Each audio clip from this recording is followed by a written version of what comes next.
اولیاء کرام کی عظمت کے حوالے سے اللہ تعالیٰ قرآن مجید میں ارشاد فرماتا ہے الا ان اولیاء اللہ لا خوف علیہم ولا هم يحزنون الذين آمنوا وكانوا يتقون لهم البشرى في الحياة الدنيا وفي الآخرة لا تبديل لكلمات الله ذلك هو الفوز العظيم۔ اللہ تعالیٰ قرآن مجید میں ارشاد فرماتا ہے خبردار سن لو، بے شک اللہ کے ولیوں پر نہ کسی قسم کا خوف ہے نہ کسی طرح کا غم ہے، اور وہ جو ایمان لے کر آئے اور انہوں نے متقی پرہیزگار بن گئے، اللہ سے ڈرنے والے بن گئے، اللہ تعالیٰ فرماتا ہے ان کے لیے دنیا میں بھی خوشخبری ہے، آخرت میں بھی خوشخبری ہے، اور جو اللہ کی بات ہے وہ تبدیل نہیں ہوتی، اور یہی سب سے بڑی کامیابی ہے۔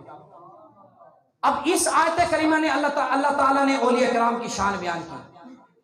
اور ایک اور آیت کریمہ میں اللہ تعالیٰ ارشاد فرماتا ہے ان الذین آمنوا وعملوا الصالحات سیجعل لهم الرحمن ودا، کہ بے شک وہ جو ایمان لے کر آئے اور اچھے کام کیے، ان قریب رحمان لوگوں کے دل میں ان کی محبت ڈال دے گا۔